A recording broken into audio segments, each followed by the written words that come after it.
Bismillahirrahmanirrahim. Assalamualaikum warahmatullahi wabarakatuh. Alhamdulillah, alhamdulillahilladzi hadana li hadza wa ma kunna linahtadiya laula an hadanallah wa asyhadu an la ilaha illallah wahdahu la syarikalah wa asyhadu anna Muhammadan abduhu wa rasuluhu amma ba'du. Para mahasiswa yang semoga dijaga dan dirahmati oleh Allah Subhanahu wa taala. Pada kesempatan kali ini kita akan membahas tentang demokrasi.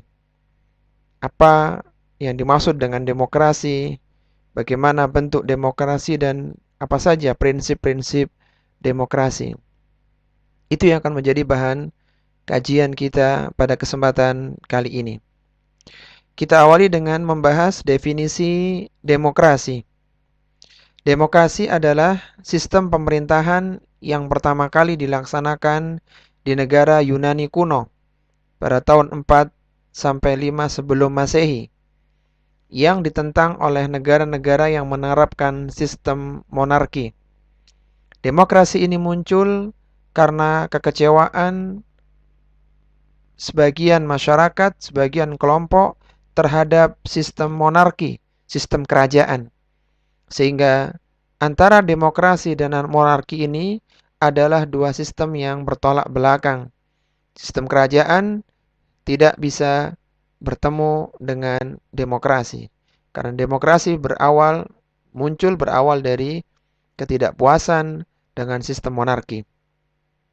Demokrasi berasal dari bahasa Yunani, yaitu demos dan kratos. Demos yang artinya rakyat dan kratos yang artinya pemerintahan. Karena yang pertama kali membuat istilah demokrasi adalah di negara Yunani, maka kata demokrasi pun berasal dari sana. Dari kata demos, rakyat, dan kratos artinya pemerintahan. Demokrasi secara bahasa dapat diartikan sebagai pemerintahan rakyat. Adapun yang dimaksud dengan demokrasi adalah satu pemerintahan yang dimana kedaulatan, yaitu kekuasaan untuk mengatur negara itu ada di tangan rakyat.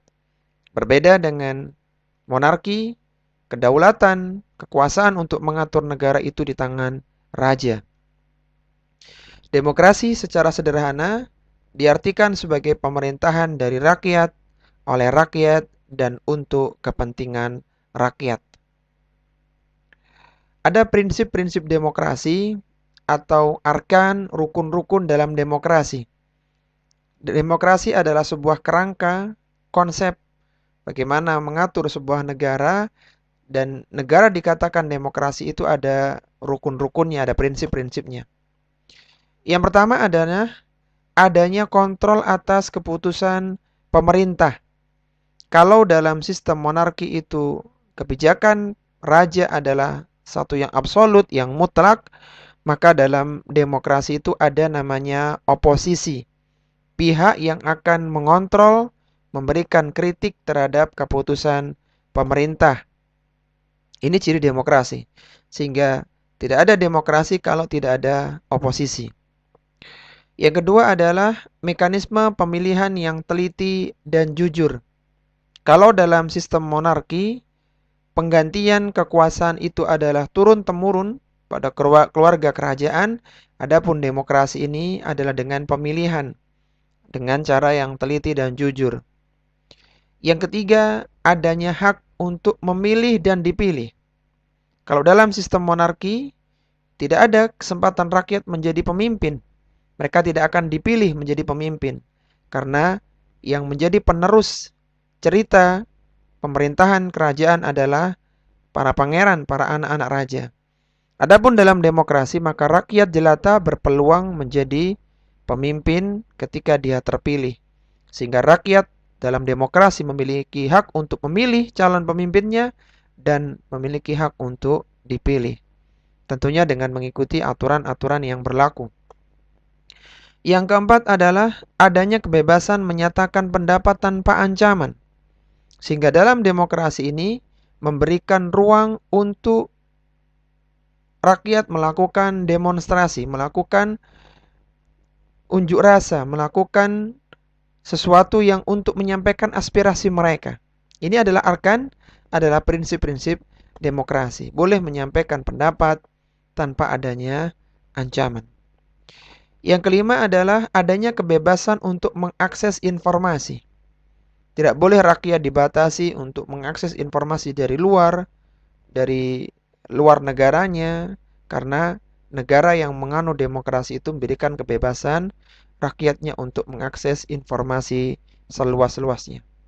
Dan yang keenam adalah kebebasan untuk berserikat, berkumpul, berorganisasi selama mengikuti peraturan perundang-undangan yang berlaku di sebuah negara tersebut. Inilah 6 prinsip demokrasi, yaitu adanya kontrol atas keputusan pemerintah, mekanisme pemilihan yang teliti dan jujur, adanya hak memilih dan dipilih, kebebasan menyampaikan pendapat, kebebasan mengakses informasi, dan kebebasan untuk berserikat. Ada 2 bentuk demokrasi. Kalau demokrasi itu adalah konsep kerangka, ada 2 bentuknya. Yang pertama adalah sistem presidensial, dan yang kedua adalah sistem parlementer. Sistem presidensial adalah presiden merupakan kepala negara sekaligus kepala pemerintahan. Sistem eksekutif, kekuasaan menjalankan pemerintahan sepenuhnya berada di tangan presiden. Jadi presiden merangkap 2 tugas, sebagai kepala negara sekaligus sebagai kepala pemerintahan. Kemudian yang kedua adalah sistem parlementer, yaitu kepala negaranya adalah raja atau ratu, adapun kepala pemerintahannya dipegang oleh Perdana Menteri.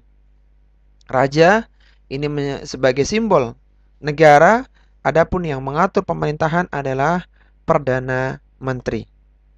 Jadi parlementer ini seolah-olah menggabungkan antara konsep monarki dengan demokrasi.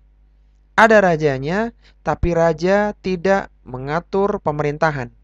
Yang menjalankan pemerintahan adalah Perdana Menteri. Berbeda dengan monarki, semua diatur oleh raja, mutlak oleh raja, yang itu berbeda dengan model demokrasi. Di parlementer ini seolah-olah menggabungkan antara monarki dengan demokrasi. Raja tetap ada, tetapi pemerintahannya diatur atau dijalankan oleh Perdana Menteri. Sekarang kita melihat perkembangan demokrasi di Indonesia ya. Pada tahun 1945 sampai 1959, demokrasi Indonesia adalah demokrasi parlementer. Artinya demokrasi yang menjadikan presiden sebagai kepala negara dan ada Perdana Menteri, terutama pada masa-masa transisi, ketika ada rencana serangan dari para penjajah, maka Indonesia sempat merubah sistem republik menjadi RIS, Republik Indonesia Serikat, yang waktu itu yang diangkat menjadi Perdana Menterinya adalah Sultan Syahrir, yang menonjol peran para parlemen dan partai-partai waktu itu, tahun 1945 sampai 59. Kemudian tahun 1959 sampai 1965, pada masa itu diterapkan demokrasi terpimpin, dominasi presiden dan terbatasnya peran partai politik. Ini sebagaimana yang dijalankan oleh masa Pak Karno pasca dibubarkannya Konstituante. Itu presiden sebagai pemimpin tertinggi, bahkan pemimpin militer tertinggi, itu sangat dominan sekali waktu itu. Kemudian pada tahun 1966 sampai 1998 adalah demokrasi Pancasila di masa Orde Baru. Namun peran presiden juga semakin dominan dan Pancasila digunakan sebagai legitimasi penguasa, sehingga harus diadakan reformasi pada bulan Mei tahun 1998 yang melengsarkan masa Orde Baru.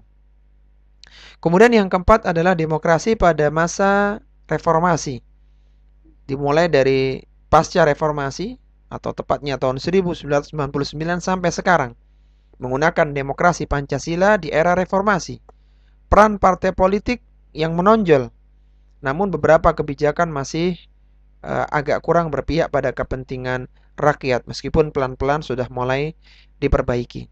Tapi secara umum inilah perkembangan demokrasi di negara Indonesia. Sempat ada demokrasi parlementer, demokrasi termimpin pada masa Pak Soekarno, demokrasi Pancasila pada masa Orde Baru, dan demokrasi Pancasila di era reformasi. Ada pembatasan kekuasaan.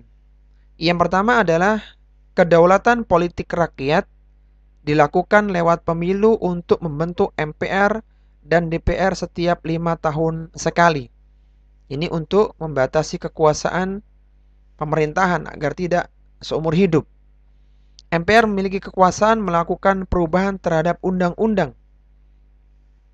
terutama dalam sisi batang tubuhnya, bukan pada pembukaannya.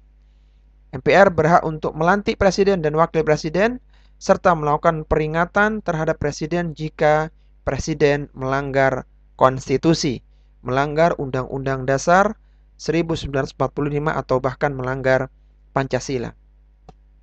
DPR memiliki fungsi pengawasan yang berarti melakukan pengawasan terhadap jalannya pemerintahan yang dijalankan oleh presiden dalam jangka waktu 5 tahun. Dan yang terakhir, rakyat akan kembali mengadakan pemilu setelah membentuk MPR dan DPR. Ini adalah pembatasan kekuasaan per 5 tahun sekali. Ada pemilihan umum yang akan memilih di eksekutif maupun legislatif, meskipun dengan mekanisme yang diatur di dalam peraturan perundang-undangan. Baik, sekarang kita melihat dalam perspektif Islam ya. Kita tahu tadi dalam prinsip-prinsip demokrasi diantaranya adalah kebebasan untuk mengakses informasi. Poin ini yang akan kita lihat dalam perspektif Islam. Manusia diberikan perangkat untuk mengakses informasi. Allah Subhanahu wa taala berfirman dalam surat An-Nahl di ayat yang ke-78. Allah Subhanahu wa taala berfirman, A'udzu billahi minasyaitonir rajim. Wallahu akhrajakum min butuni ummahatikum la ta'lamuna syai'a wa ja'ala lakumus sam'a wal absara wal af'idah la'allakum tashkurun.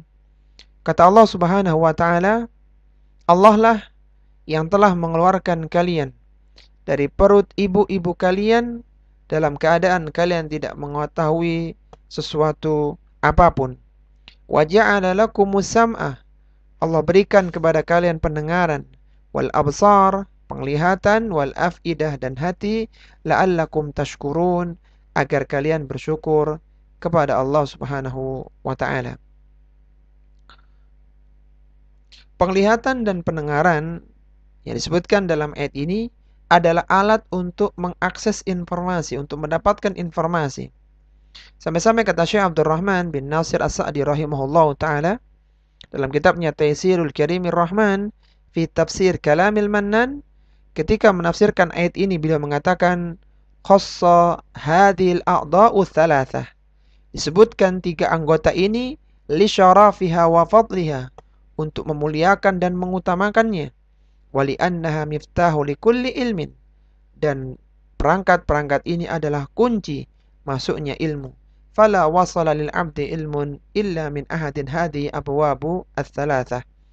Seorang hamba tidak akan mendapatkan ilmu kecuali melalui salah satu dari 3 palang pintu tersebut. Kalau kita coba dialogkan antara konsep umum dengan konsep Islam, dalam prinsip demokrasi terdapat adanya kebebasan mengakses informasi. Adapun dalam konsep Islam, informasi masuk dari penglihatan dan pendengaran. Sehingga dialognya adalah seorang muslim hendaknya memperbanyak untuk mengakses informasi yang positif, khususnya yang berkaitan dalam urusan agama. Namun informasi tersebut harus difilter dengan akal dan hati. Ini yang berbeda dari konsep umum. Kebebasan mengakses informasi tidak diiringi dengan adanya filter.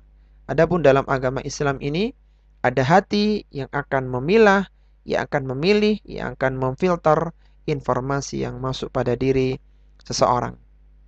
Inilah para mahasiswa yang semoga dirahmati oleh Allah Subhanahu wa taala, sedikit tentang demokrasi, semoga bisa membuka wacana kita dan mengenal lebih jauh tentang hakikat demokrasi. Sebagai penutup dari perkuliahan ini ada sebuah pesan, pandai-pandailah dalam memilih sumber informasi yang bermanfaat, karena ilmu seorang dipengaruhi dari sumbernya. Sebagaimana perkataan yang sangat masyhur dari Muhammad bin Sirin rahimahullahu taala, beliau pernah mengatakan, "Inna hadzal ilma dinun, fanduru amman ta'khuduna dinakum." Sungguhnya ilmu ini adalah agama. Fanduru amman ta'khuduna dinakum, maka perhatikanlah kepada siapa kalian mengambil agama. Semoga yang kita bahas ini bermanfaat. Kita akhiri wassallallahu ala nabiyyina Muhammadin wa ala alihi wa sahbihi wasallam. Subhanakallahumma wa bihamdika asyhadu an la ilaha illa anta astaghfiruka wa atubu ilaik. Wa akhiru da'wana anil hamdulillahi rabbil alamin. Wassalamualaikum warahmatullahi wabarakatuh.